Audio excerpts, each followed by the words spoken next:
you, Brian Cashman. Thank you, David Stearns. Because instead of speculating, we got some trades to talk about 6 days before the MLB trade deadline. Welcome into Evan and Tiki on a very hot summer Friday in New York City, 6 days before the MLB trade deadline, and both teams within the last 2 hours have made trades. We'll start with the Yankees. Ryan McMahon. Oh, this was Sean's boy. Yeah. Who he wanted. For multiple years, too, right? Multiple years. This is who he's wanted. This year, I think less so because he's gotten off, no, it's not a start, but whatever. His season's not been exactly what you would expect it from a bat standpoint, but he is the defensive third baseman that you need and you wanted if you're a Yankee fan. So, and by the way, he is significantly better than what you've got at the plate right now. Well, that right there, that last sentence is where we start. Because I know that I laid out my preferences for Eugenio Suarez, and some had preferences for Nolan Arenado, and others had preferences for let's get crazy and trade for O'Neal Cruz and move him to third base. Which would have made no sense because the Yankees did that last year with Jazz Chisholm. Right. And it kind of worked out because Jazz Chisholm was Jazz Chisholm, and he kind of made it work. But, I mean, you can't be known for, we're going to trade for a guy and then put him in a position that he's uncomfortable playing. That is kind of a Yankee thing. Yeah, but that doesn't make, you can't keep doing it. You may have preferred other options. Like I did. There was another option I preferred. But here's what we know now at 2:03 on a Friday as the Yankees get set to play 3 games against the Phillies. They got better. Yes. They have significantly upgraded themselves at third base. They've upgraded themselves offensively, even though Ryan McMahon leads the world in strikeouts, even though Ryan McMahon is hitting .217, even though Ryan McMahon has some god-awful splits home run, which we'll get into. Despite all of those negatives I just said, he's significantly better offensively than Oswald Peraza. So despite that, he's better than Peraza. And then when you look at his defense, and the challenging thing about defense is, unfortunately, we do have to rely on defensive analytics because none of us are watching the Rockies every single day. I watched the Rockies 6 times when the Mets played them, and Ryan McMahon feels like a really good defensive third baseman. But when you look at the defensive metrics, they tell you Ryan McMahon is a top defensive third baseman. So you haven't lost anything defensively. You've clearly gained offensively.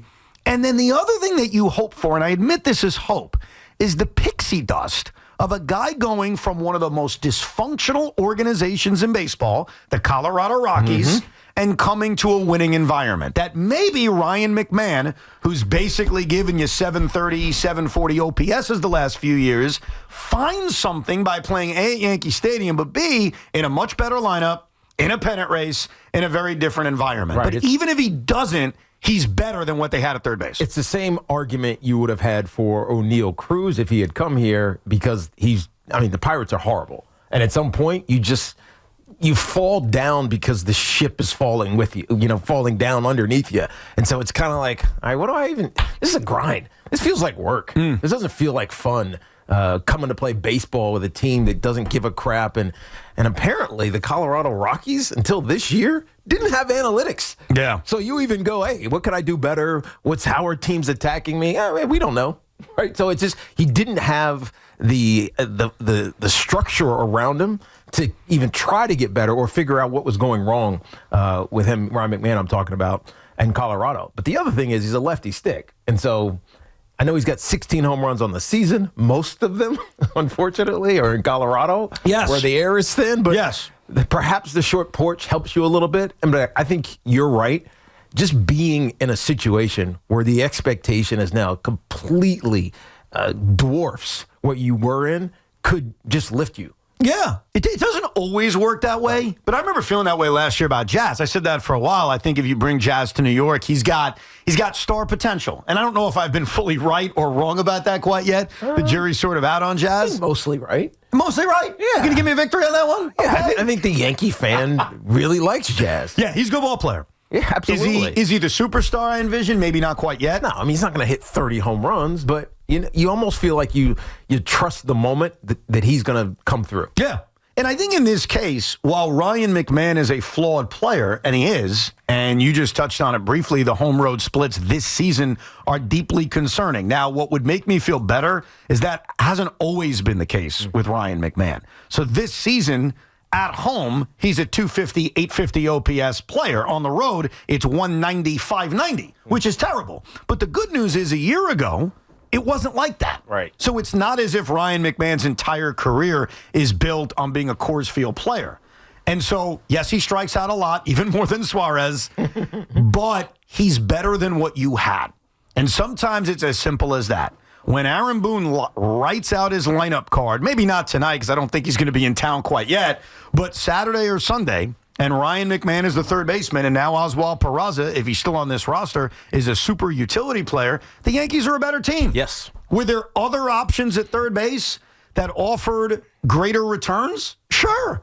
Look, I'd still argue with people that I would have gone harder after Suarez. Now, the negative to Suarez is that it was going to cost you more. Mm-hmm. The negative to Suarez is he's not as good defensively as Ryan McMahon, not as good of a base runner as Ryan McMahon, but he's a much better offensive player. I understand both sides. Nolan Arenado is another guy who isn't the same offensive player he used to be, but is platinum glove at third base.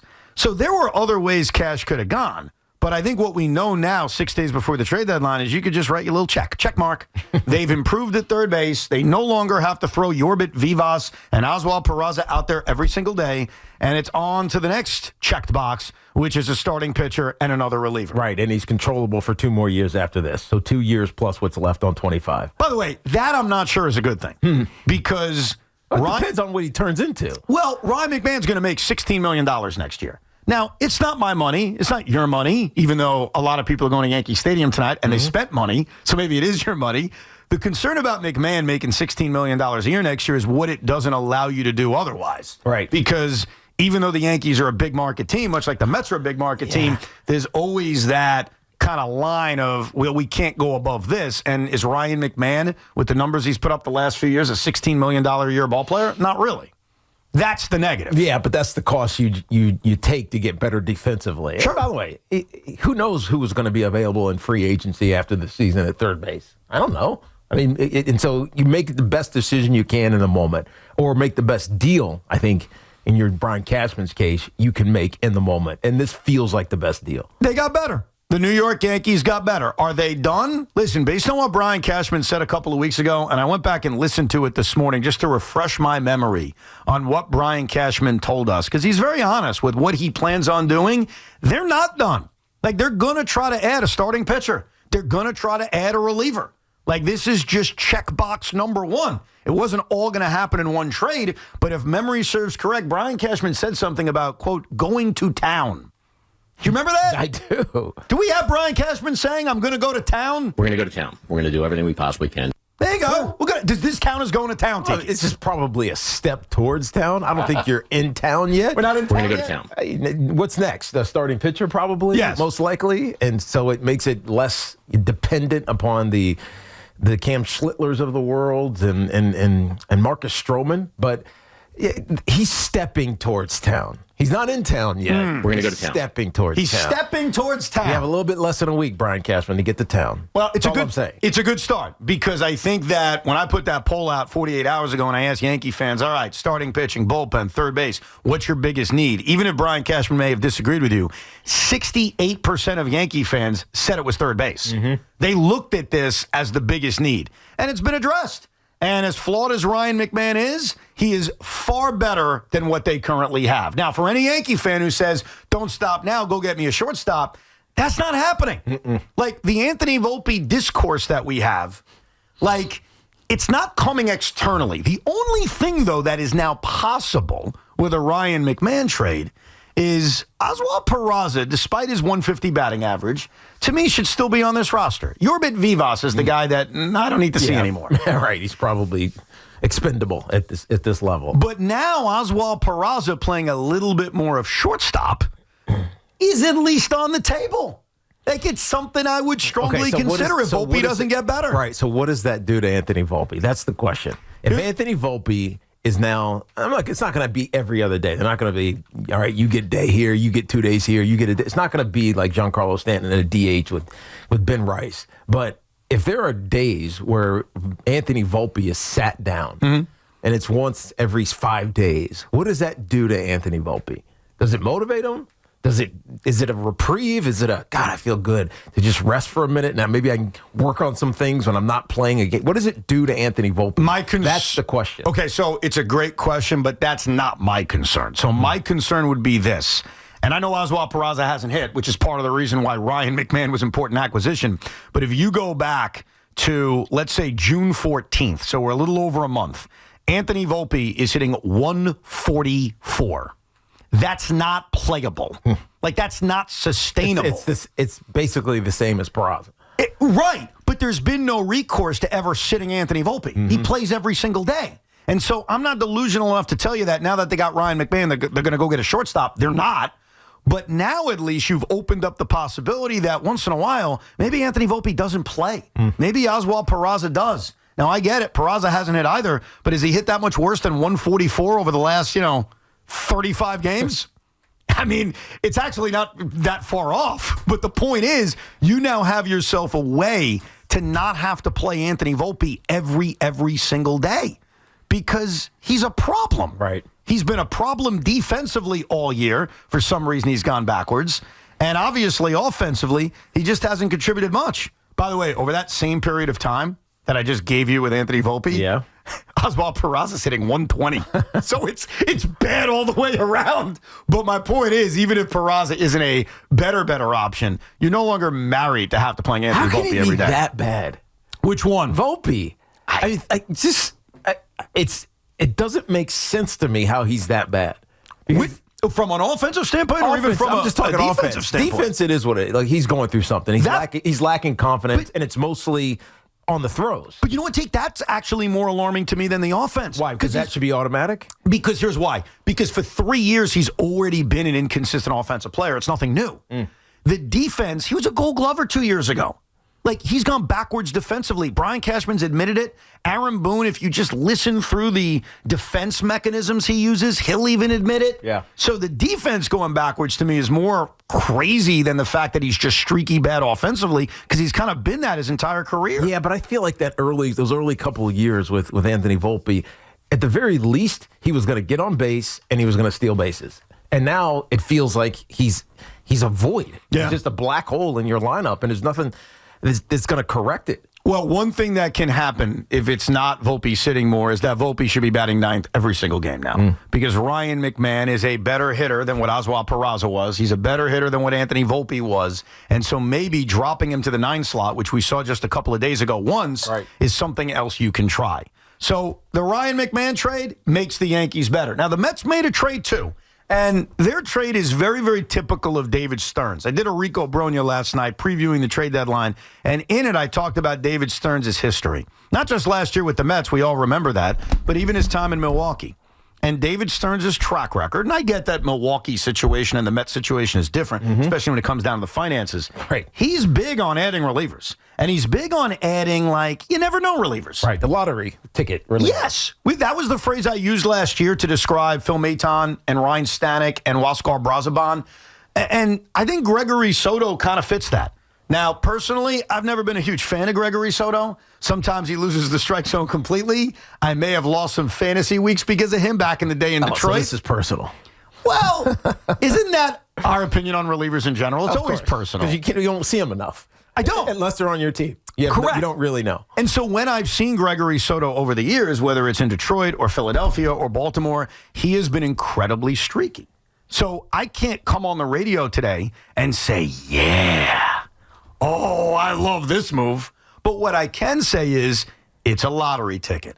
And the thing about relieving lottery tickets is you never know. Would it surprise me if Gregory Soto is locked down and becomes the most reliable eighth inning guy, handing the baseball off to Edwin Diaz? The reason I say no is because I know his stuff is electric. I know what he's capable of. Would it surprise me if we're talking about DFAing him in the middle of September? No. So I don't hate the move by any stretch, especially considering the Mets did not give up big prospects in this trade. But it very much fits the David Stearns kind of resume of it's a lottery ticket. Yeah, but the only thing that needs to also happen is there needs to be one or two more of them. Correct. That's you can almost guarantee is going to be the case. No question there will be. Now, will there be lottery tickets that have a better chance of hitting than Gregory Soto? Because you got to have to look at the lottery tickets in a different way. Like Ryan Stanek, I'll mention him last year. When he came over, he was having a bad year, but his track record had been pretty good, especially in the playoffs. So he was one of those lottery tickets that had a better chance of hitting than, say, another lottery ticket. Right. So Soto, to me, fits that. There's nothing to hate about a move like this because they didn't give up a lot. But I'm also not going to tell, this is it, man. It's a typical David Stearns, let's add a reliever, let's throw it against the window, we'll see how it works kind of move. And I expect, Teak, that to be the trade deadline for David Stearns. Yeah, that's what he always seems to do, and it seems to work out. I mean, last year I thought that the Mets were purely evaluating what this roster was going to look like, who was going to be here, who was not going to be here. You make a couple of little moves that don't feel special or anything, and the next thing you know, you're in the NLCS. And so if you have a track record of doing something one way and it's created success, why are you changing to do something else? Why are you going to go drastic all of a sudden and bring in some superstar, whoever that may be, depending on what position we're talking about? Why would you do that if it hasn't been your MO? And so expect little things that we're not going to get excited about, but ultimately might get you back to where you were. Is that enough for Met fans? We'll get to your calls. Yankee fans, how do you feel about the Ryan McMahon acquisition and what should be next? 888-808-1019. We're live from the Town Fair Tire Studios.